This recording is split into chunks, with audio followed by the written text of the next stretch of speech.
오늘 제목은 하나님께서 기억하시는 사람입니다.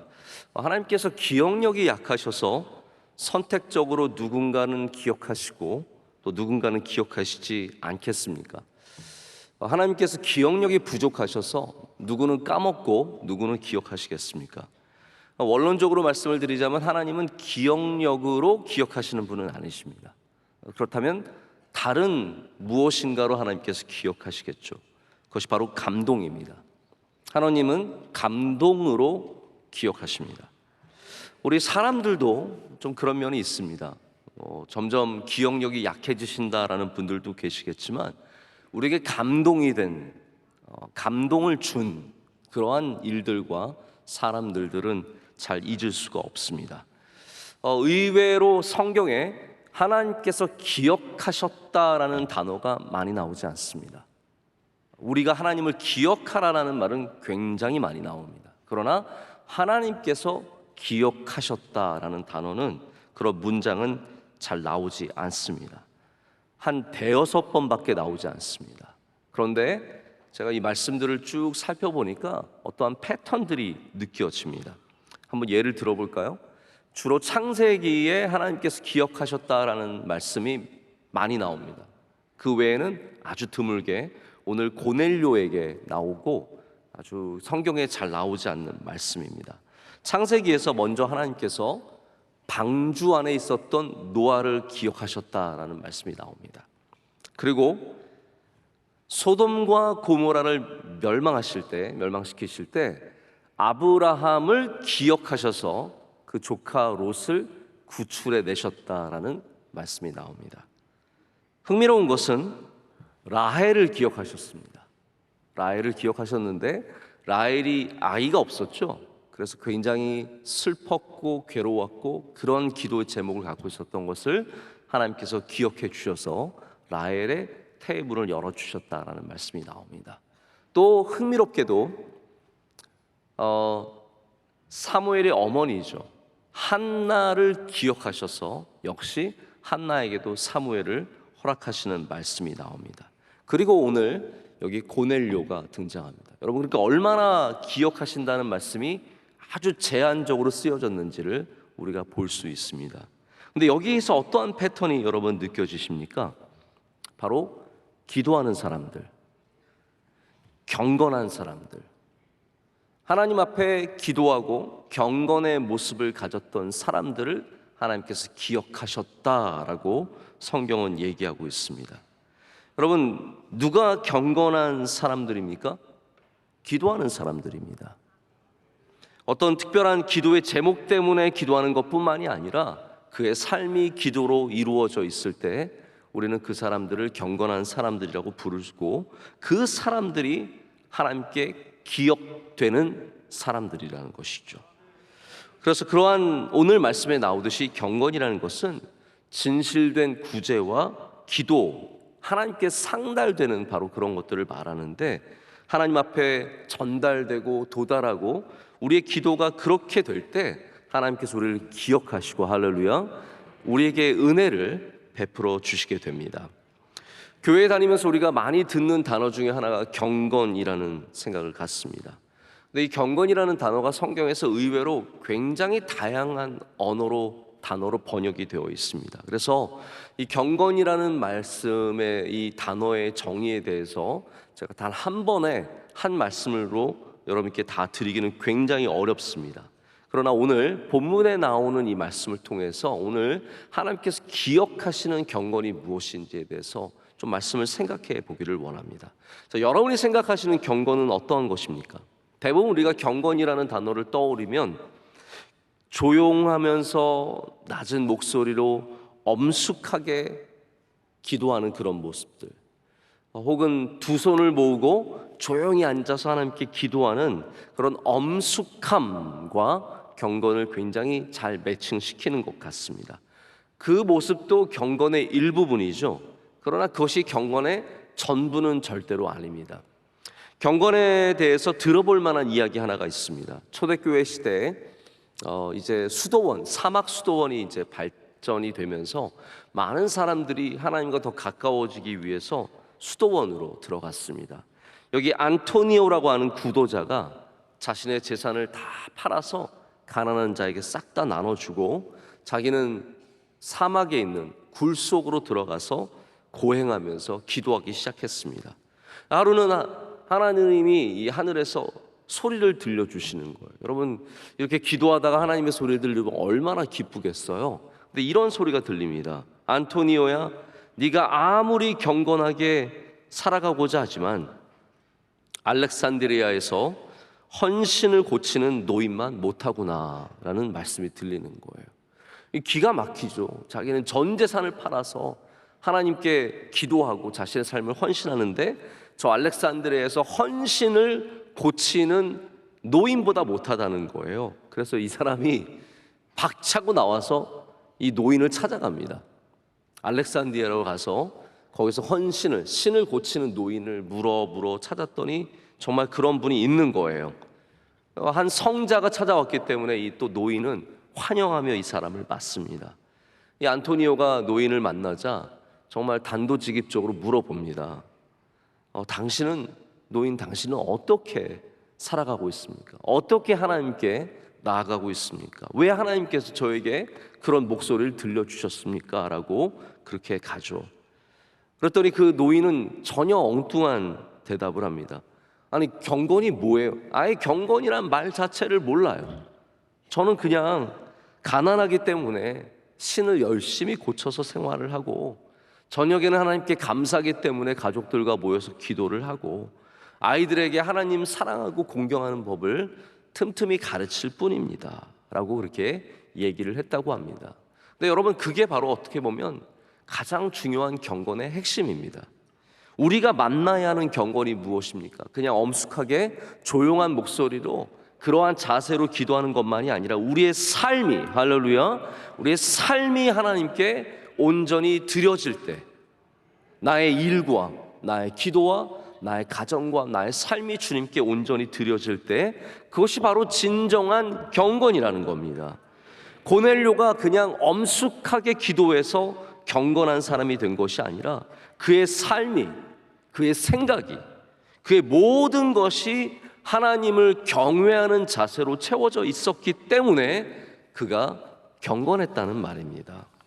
그래서 감사하게도 오늘 말씀은 하나님께서 기억하시는 사람의 경건에 대해서 비교적 분명한 설명을 주고 있습니다. 2절의 말씀이죠. 그가 경건하여 온 집안과 더불어 하나님을 경외하며 백성을 많이 구제하고 하나님께 항상 기도하더니. 아멘. 이게 고넬료가 보여주는 경건의 핵심입니다. 그는 그의 삶으로 하나님께 나아갔고 하나님께서 그것을 기뻐하셨습니다. 많고 많은 사람들이 있었는데 이 중요한 곳에서, 오늘 본문이 있는 사도행전 10장은 굉장히 중요한 본문입니다. 여기는 터닝 포인트가, 아주 중요한 터닝 포인트가 있습니다. 왜냐하면 하나님께서 이제 이방인 이 고넬료를 통해서 베드로는요 굉장히 유대적인 사람입니다. 베드로는 유대인들에게 전도했고 유대인들과 활동했습니다. 그런데 하나님께서 이 베드로를 부르셔서 이방인이 부정한 것이 아니라는 것을 여러 가지로 보여주신 다음에 고넬료로 감동하게 하시고 10장 맨 마지막에 가면 정말 중요한 사건이 나옵니다. 그게 뭐냐면 이방인에게도 성령이 임하는 사건이 나옵니다. 성령께서 이방인들에게 임하시는 놀라운 사건이 나오는데 그 사건에 쓰임받는 사람이 누구냐? 바로 고넬료로 가는 이 사람인 것이에요. 여러분, 하나님께서 얼마나 다른 중요한 사람들을 들어서 이 일에 사용하실 수 있으시겠습니까?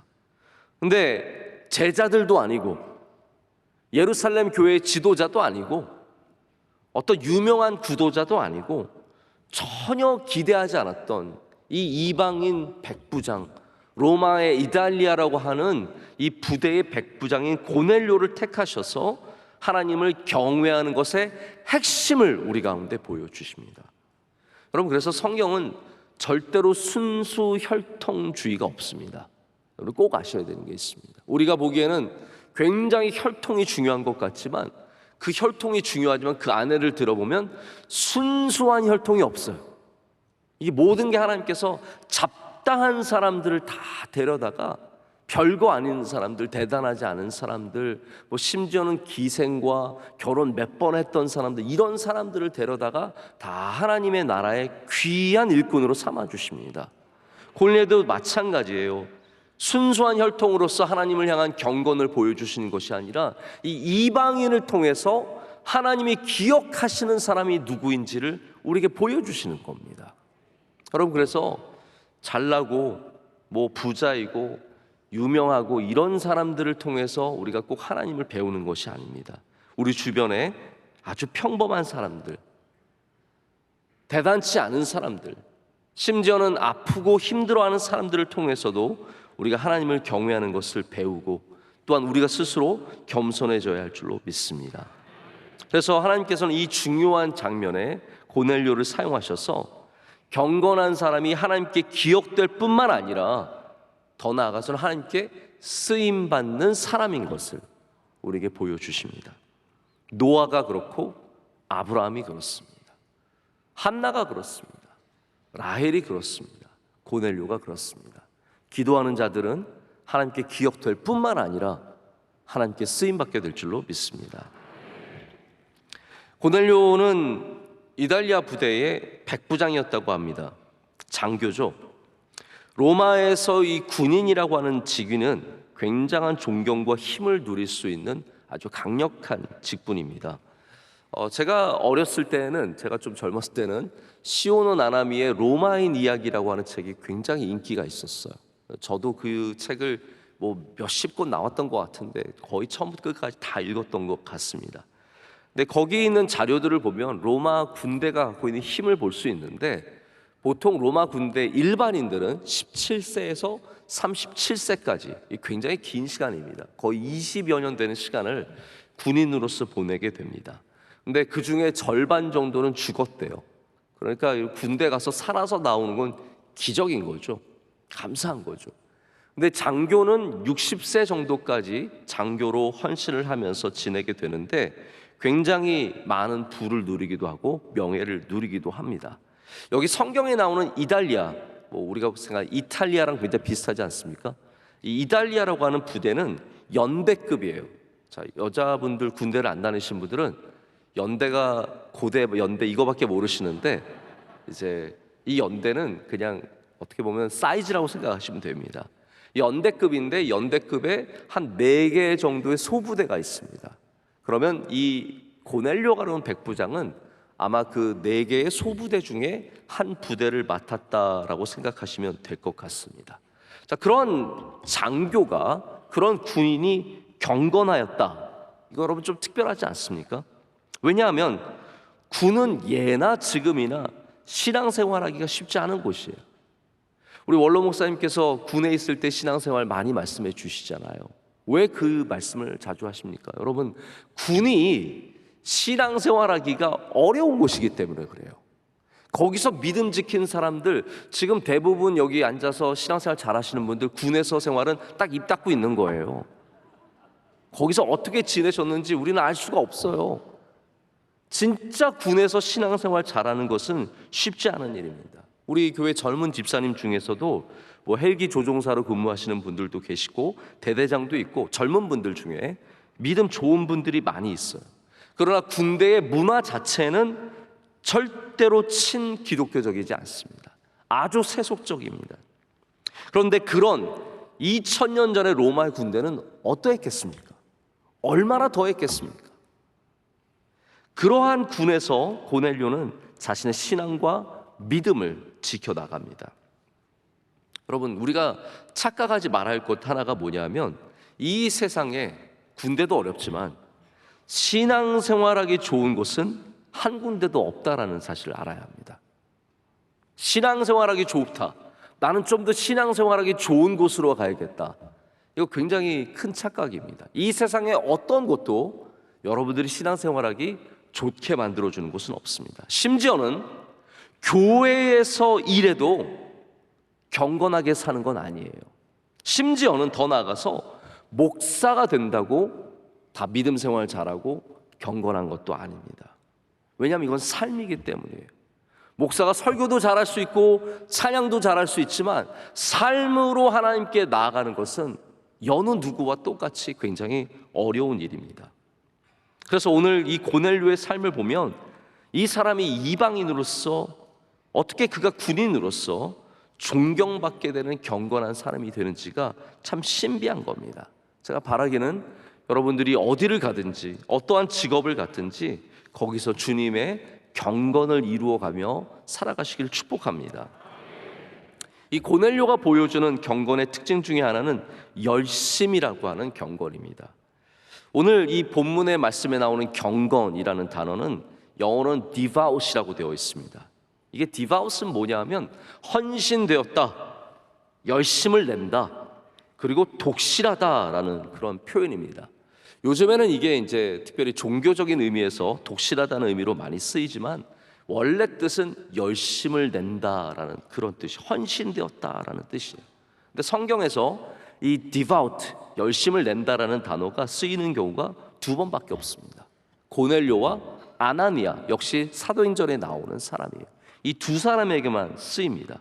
근데 왜 이 두 사람에게 특별히 이 표현이 쓰였냐면 이 사람들이 열심을 내며 주님께 나아갔던 사람들이었기 때문입니다. 하나님을 사랑했고 하나님께 이 모든 헌신과 경건의 모습을 나타냈던 사람이죠. 그래서 여러분, 엄격하게 말하자면 열심을 내는 것이 경건입니다. 열심을 내는 것. 우리 중에 누가 경건한 사람입니까? 다른 거 없습니다. 예배 열심히 드리는 사람들, 기도 열심히 하는 사람들, 내게 주신 직분을 잘 감당하기 위해서 최선을 다하는 사람들이 경건한 사람들이에요. 그런데 그것이 종교적인 의미에만 국한되지 않습니다.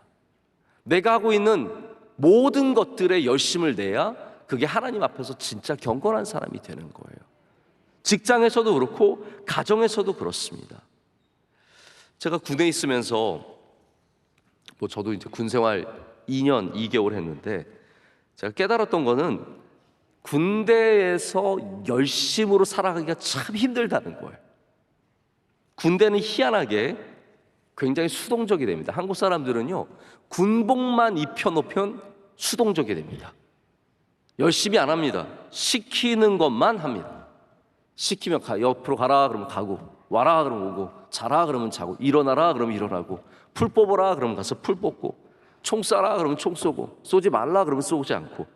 이게 군인들의 삶일 때가 많아요. 물론 이게 순종과 복종 이런 것의 의미를 갖고 있지만 또 굉장히 게을러지기 쉽고 시간만 지나가라, 시간만 때우는 경우도 굉장히 많습니다. 그래서 군에서 무엇인가 열심히 하려고 하면 다 일 만들지 말라고 합니다. 야, 뭐 왜 일을 만들고 그래? 이런 식으로 얘기를 합니다. 아마 교회에서도 그런 식으로 접근하는 분들도 있을 거예요. 야, 시키는 대로만 하면 돼. 일 만들려고 하지 마. 회사에서도 그러기 쉽습니다. 시키는 대로만 하면 돼. 일 만들려고 하지 마. 근데 여러분, 일 만들려고 하는 사람이 경건한 사람인 거예요.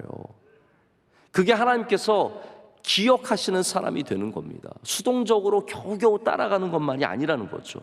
제가 군에 있을 때 저는 교회에 나가야 되기 때문에, 쫄병인데도 교회 나가기 때문에 제가 자원을 했어요.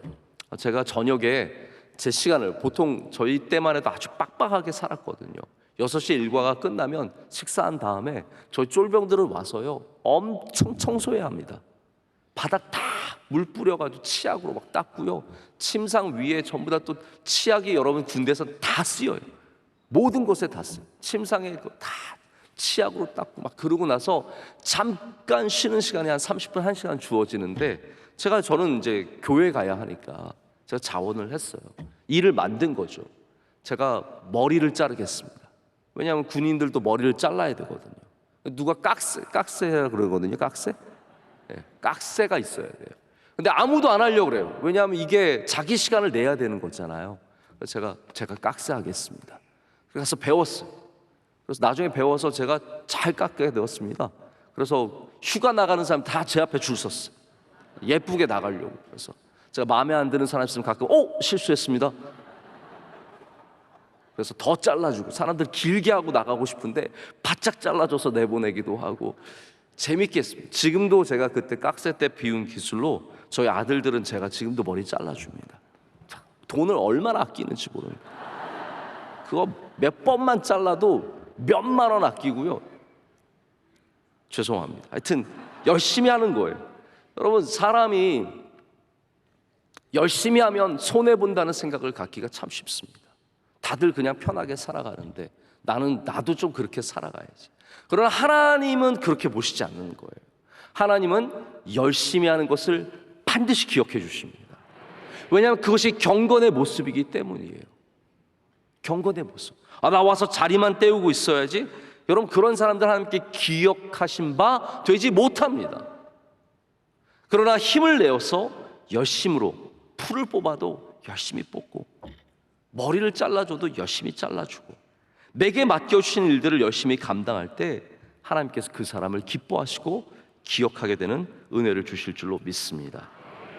얘는 여기서도 잘하는구나, 여기서도 열심히 하는구나, 이런 일을 맡겨줘도 열심히 하는구나. 그게 하나님께 감동이 된다는 거예요.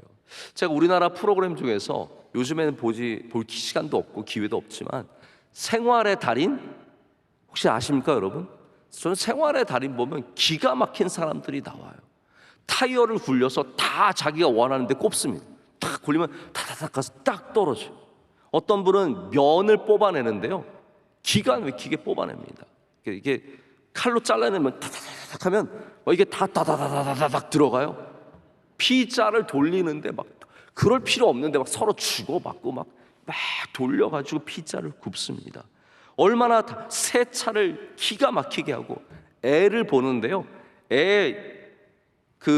아이들 기저귀 갈아주는데 다다닥 탁탁탁탁탁 쫙, 우와, 기가 막히게 기저귀를, 우리가 생각하기에는 우습게 보이지만 그런 사람들이 장인들이에요. 독일에서는 그런 사람들을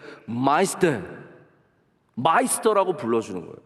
우리 대한민국 이제 요즘에야 이런 기술을 갖고 계신 분들을 장인으로 불러주고 명장이라고 불러주는 것은 굉장히 잘하는 일입니다. 늦은 감이 있지만 이런 기술들, 이런 자신의 일에 최선을 다해서 정말 장인의 수준에까지 이르게 되는 것, 여러분, 이것이 하나님께서 우리에게 요구하시는 경건의 모습입니다. 여러분의 직장에서, 여러분의 가정에서, 이 세상에서도 하나님을 믿는 믿음으로 열심으로 살아갈 때 그것이 하나님께 감동이 되며 그것이 바로 우리가 이 땅에서 하나님의 영광을 나타내는 일인 줄로 믿습니다. 하나님은 하나님을 경외하는 사람을 기억하십니다. 여러분, 하나님을 경외하십니까? 경외하신다면 우리가 모든 삶에서 하나님의 경외함이 나타나야 합니다. 제가 오늘 사실 말씀을 준비하면서 제가 생각했던 것보다 너무 길어져서 기도와 구제에 대한 부분은 아예 언급조차 할 기회가 없습니다. 제가 이 마지막으로 경외함에 대해서 좀 말씀을 드리고 말씀을 맺고자 합니다. 하나님께서 기억하시는 사람 누구입니까? 하나님을 경외하는 사람이라는 거죠. 경건의 모습에 경외가 굉장히 중요하게 담겨져 있습니다. 그러면 하나님을 경외하는 것이 무엇이냐? 우리가 보통 fear of God이라고 하죠. 하나님을 두려워하는 것이라고 얘기할 수 있는데 제가 좀 그걸 쉽게 한번 말씀을 드려볼게요. 하나님이 경외하는 자세는 하나님을 두려워하는 것이 맞습니다. 근데 그 두려움은 하나님 무서워서 벌벌 떠는 것이 아니라 하나님을 인식하는 거예요. 다시 말씀드리자면 하나님이 여러분의 삶에 얼마나 크신가에 대한 문제입니다. 하나님을 크게 여기는 분, 예수 그리스도를 크게 여기는 분, 그게 하나님을 경외하는 자세입니다. 이 나미아 연대기라고 하는 C.S. 루이스의 소설이 있습니다. 여기 보면 이제 어린 여자의 루시라는 여자가 있는데 귀여운 여자애가 있죠. 그 여자애가 사자를 만납니다. 이 사자는 아슬란이라고 해서 이 전체적인 소설 안에서 예수님을 상징해요. 예수 그리스도를 상징합니다. 루시가 오랜만에 다시 이 세계로 돌아가서 아슬란을 만납니다. 아슬란을 만나니까 큰 거예요. 이렇게 말합니다. 아슬란, 옛날보다 더 커졌어요. 이렇게 말합니다. 그러니까 아슬란이 뭐라고 대답하냐면, 이게 다 이 C.S. 루이스는 이 소설 자체에 복음을 완전히 녹아들었어요. 그래서 모든 것들이 복음적인 내용들이에요. 아슬란이 이 루스에게 뭐라고 말하냐면, 루스야, 내가 커진 게 아니라 네가 커진 거야 라고 말합니다. 이게 무슨 의미입니까? 네가 커졌기 때문에, 네가 성숙해졌기 때문에, 네가 더 자랐기 때문에 내가 더 커 보인다라는 말이에요. 여러분, 이거 굉장히 우리의 세계와는 모순적이지 않습니까? 우리 세계는 커질수록 작아 보이는 거예요. 그런데 믿음은 그렇지 않습니다. 믿음은 우리의 신앙이 더 커질수록 예수님도 더 커지시는 거예요. 우리의 믿음이 더 자랄수록 하나님이 우리 삶 가운데 더 중요해지시고, 더 위대해지시고, 더 아름다워지시고, 더 두려워지는 거예요. 그렇기 때문에 성숙한 믿음일수록 더 하나님이 크게 느껴지는, 경외하는 자세를 갖게 되는 겁니다. 모든 내 삶에서 하나님을 인식하게 되는 것이죠. 직장에 가도, 여행을 가도, 출장을 가도, 가정에 있어도 하나님을 인식하는 믿음, 그것이 바로 경건의 모습, 하나님을 경외하는 모습입니다. 제가 이야기 하나만 드리고 말씀을 맺고자 합니다. 불의 전차라는 영화를 제가 한번 예전에 여러분께 소개한 적이 있습니다. Chariots of Fire라고 하는 굉장히 오래된 영화이지만 아주 큰 감동을 준 영화죠. 여기 주인공으로 나오는 실존 인물 에릭 리델이라고 하는 영국 사람은 그 당시에 단거리 세계 챔피언이었습니다. 100m 세계 챔피언이었습니다. 아주 영국 사람들이 좋아하는 선수였습니다. 이분은 선교사님의 아들이었는데 어렸을 때부터 믿음으로 성장을 했어요. 1924년에 파리에서 올림픽이 열렸습니다. 배를 타고 파리로 건너가서 시합을 준비하는 중에 듣게 된 소식이 100m 예선전 중에 하나가, 중요한 예선이 주일날 열린다는 거예요. 근데 여러분, 예선을 통과해야 결승에 갈 수 있잖아요. 에릭 리델이 나는 주일날 열리는 경기에 참여할 수 없다라고 선포를 합니다. 이게 나라를 뒤집어 놨습니다. 야, 믿음이 그런 게 아니야. 예수님 잘 믿는다고 그렇다고 주일날 경기 안 나가고 그러면 안 돼. 이거 굉장히 여러분 사실 이상하지 않습니까? 주일날 꼭 뛴다고 그게 여러분 주일날 안 뛰세요? 이분이 유대인도 아니고, 그리고 주일이 안식일도 아니고, 사바스도 아니고, 샤밧도 아닌데 그럴 필요가 없잖아요. 온 모든 나라가 다 에릭 리델에게 달려들었어요. 귀족들이 나와서 설득을 합니다. 정치인들이 나와서 설득을 합니다. 그런데 모든 압력과 설득에도 하나도 흔들리지 않고 이분이 결국 그 주일날 파리의 한 교회에서 예배를 드리고, 그리고 거기서 설교까지 합니다. 이사야 40장의 말씀, 여호와를 앙무하는 자 독수리의 날개쳐 올라가는 힘을 얻는다. 그 귀한 말씀으로 설교를 하고 담대하게 설교를 합니다. 그리고 나서 경기를 봅니다. 갔더니 자기랑 늘 라이벌이었던 선수가 하나 있는데, 자기한테 늘 하나 조금씩 뒤지는 선수였는데, 이 선수가 나가서 결국 우승까지 해서 금메달을 받습니다. 에릭 리델은 축하하는 마음으로 박수를 쳐줍니다. 여러분, 제가 주일날 경기하면 안 되고, 주일날 시험 보면 안 되고, 주일날 장사하면 안 된다는 말씀을 드리려는 것이 아니라, 에릭 리델은 하나님을 경외했기 때문에 자신이 그 하나님을 경외하는 무엇인가를 분명히 인식하고 보여주기를 원했다는 것을 여러분께 말씀을 드리고 싶은 겁니다. 이 에릭 리델이 결국은 100m는 출전하지 못했지만, 여러분 100m와 400m는 전혀 다른 종목입니다. 100m 뛰는 사람이 400m를 절대로 뛰지 않습니다. 400m는 중장거리예요. 그래서 이미 종류가 달라지는데 400m 경기가 남아서 에릭 리델이 한 번도 연습해보지 않은 400m 나갔는데 그날 세계 신기록으로 우승을 합니다. 금메달을 땁니다. 이것만이 전부가 아닙니다. 제가 정말 여러분께 드리고 싶은 이야기는 그 다음부터 나타납니다.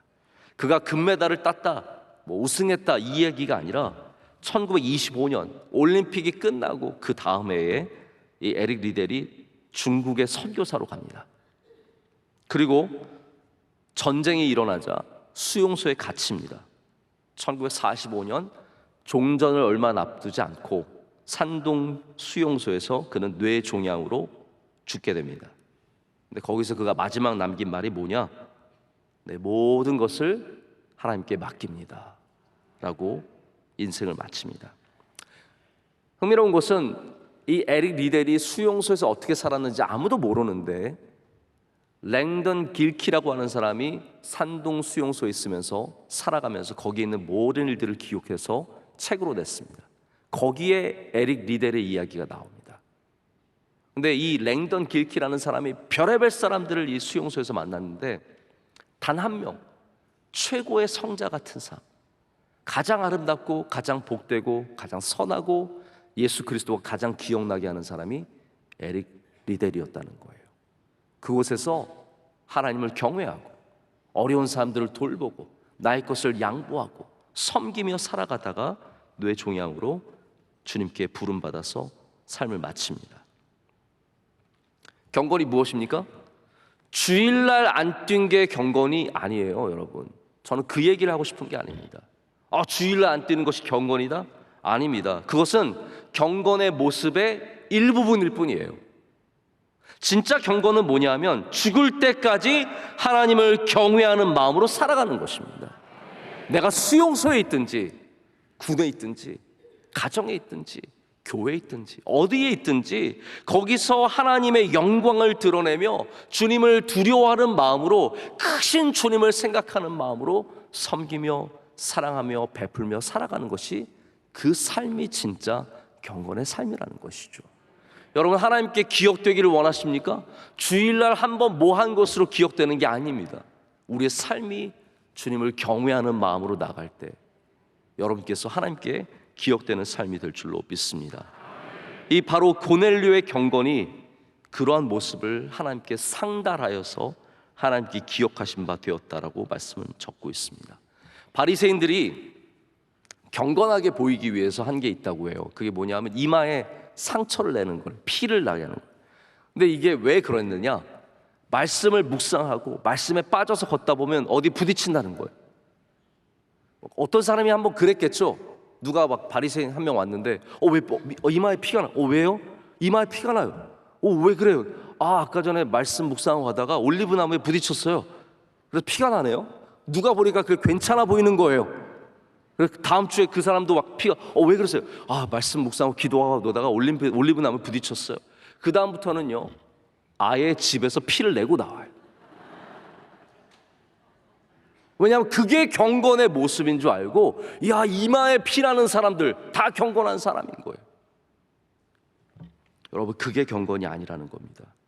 피를 흘렸다고 하나님이 기억하시는 게 아닙니다. 우리의 삶이 하나님께 드려져야 하나님께서 기억하신 바 된다라는 것이죠. 여러분, 우리 모든 성도들, 오늘 귀한 주일입니다.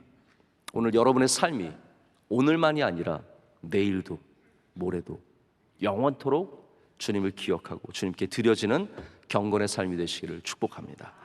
기도하겠습니다. 하나님 아버지, 감사합니다. 오늘 우리를 주님의 전으로 불러주시고 주의 말씀으로 먹여주시니 감사합니다. 복된 주일이 되게 하여 주시옵고 우리의 삶 속에서도 고넬료와 같은 아름다운 경건의 모습이 있게 하여 주시옵소서. 예수님의 이름으로 기도드립니다. 아멘.